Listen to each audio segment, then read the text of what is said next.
My honest review of Adolescence, right? Let's start off with the positives. I thought the acting was amazing. I thought the camera angles were really good, how they always kept you fixated in the story. I think that's the benefit of doing a 4-part series as opposed to just doing 10 episodes to get 10 episodes out. There was constant drama, constant action the whole way through. Also, the fact that they used a child actor, we're really good at that in the UK. In the US, usually, you got a 28-year-old playing a 15-year-old. Also, kids are horrible. At school, I know because a lot of people here, OnlyFans girls say, oh, I just send my kid to a private school. No, it's just as bad, if not worse. Kids are horrible to each other. It's just a thing, unfortunately, that happens at school. And I think they did really well to show that. You got beat by a girl, you're a sausage. That's funny. Bad teaching. I've had a guy come on my podcast and talk about the failings of the education system. So I think they were really good to highlight. Also, the effect of one person's decision in the family and how that can destroy a whole family, right? That child's decision nearly tore apart the father and the mother and the daughter, changing location, nothing's gonna be better because everything's in the news, everything's now on social media. And another thing that they did really, really well is showing how much of an impact social media really has on kids, even with all the little emojis that adults won't understand. I hate to say this because the series was so good, but it did just feel like another thing bashing men. Toxic masculinity, Andrew Tate, blah, blah, blah, blah. It's prevalent, it's everywhere. I was watching TV on a Friday and I was watching a news debate show. They spoke about toxic masculinity and how to raise our young boys in this generation. Mentioned Andrew Tate's name about 10 times. Then straight after that, I was watching a reality TV show where a guy, it was Married at First Sight Australia, a guy said that his fake wife had crazy eyes. All the guys, how can you talk to a girl like this? Blah, blah, blah. Later in the show, she talked to him, called him every name under the sun, and we just allowed that.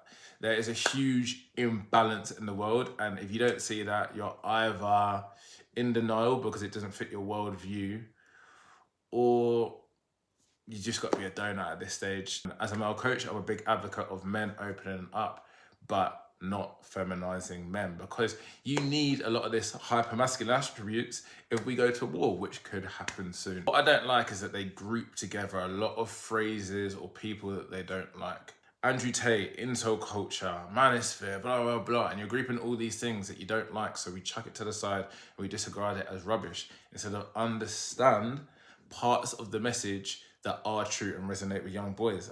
Now, me and my thoughts, I don't think young boys, generally speaking, look up to Andrew Tate because of some of his old misogynistic content. They look up to Andrew Tate because he appears on the surface to keep it real. He's telling guys to get into the gym. He's telling guys the truth, some of the harsh truths about dating. He's telling guys to get their money up. Now, these are all good, positive things.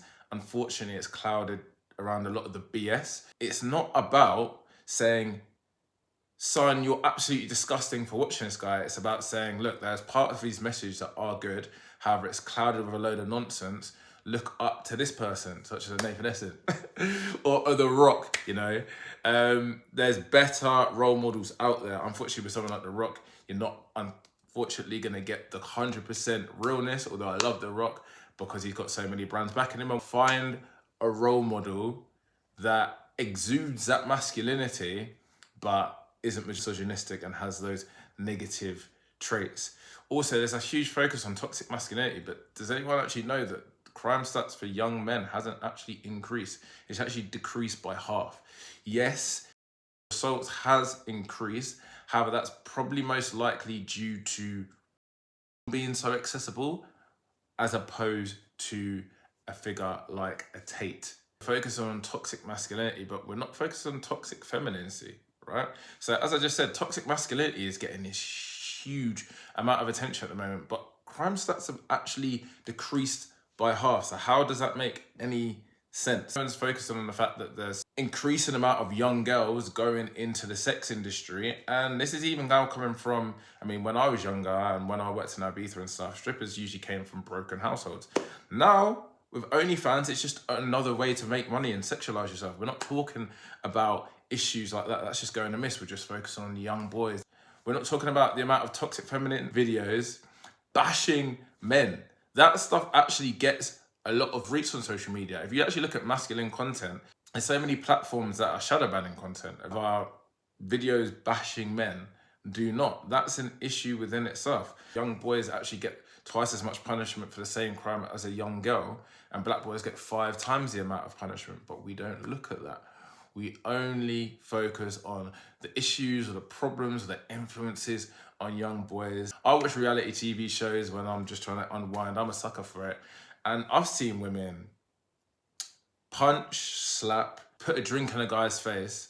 You're probably going to see this at least once on every single reality show. And the woman doesn't get kicked out. We just allow it. We're so used to it. It's as if we're desensitized to it. However, the other way around, let's admit, men and women are probably saying this guy deserves prison time or outcast. We're cancelling this guy. However, we're not treating men and women in the same fashion. Another thing is, I don't like how they try to group the 80-20 rule as something that's not true. They just try to disregard it as manosphere, incel culture. Trust me, as someone that's partied a lot in his younger years and traveled the world, coached for men and going on these debate shows, it's a very, very real thing. And I've discussed it in so many videos, so I'm not going to harp on about it, but women have become more successful, nearly as successful, or if not more successful than men in their 20s. They don't rely on men for money as they did in previous generations. That means their standard has risen. And unfortunately, men are on the decline when it comes to level of finances.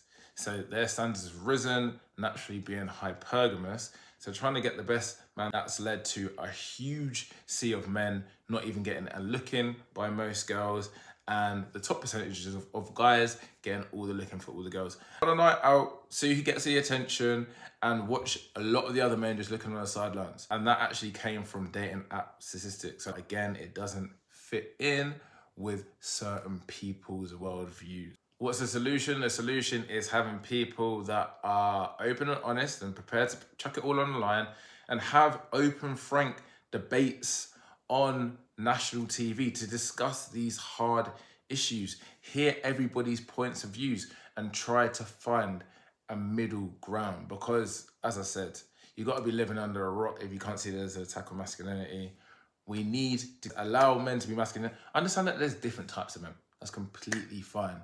However, we need to stop looking at masculinity as toxic, because again, a lot of those traits are amazing when the S hits the fan. We need to just teach young boys and men to be more open about their feelings.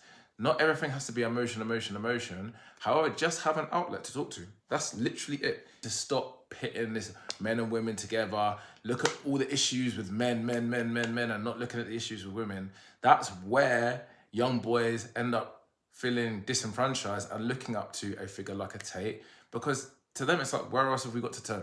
What we do is we watch a show like this, and everybody's parents especially, everybody's emotions, everybody's in a frenzy, and then the government get involved and they say, oh, okay, well, we need censorship on this. The problem is you only censor one side. So you censor masculine content and you go overboard as well.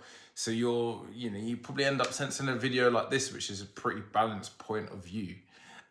And there's no misogyny, for example, and you don't actually censor any of the other sides. So you're just going to have an increase of women talk about guys, and that doesn't get censored, because as a society we just look at it as like, it's just girls being girls. But when it's the boys' side, it's, oh, this might be misogynistic. I just add that the show is fictional as well. But instead of just tackling the root issues that men feel disenfranchised, young boys feel like they're being feminized, they just feel like they're unheard. They feel like everything that they do is wrong. They feel like them wanting to be masculine is wrong and a problem, and they need to be more in touch with their emotions. Lead to more of an imbalance and leads to them trying to find a voice in the wrong role model.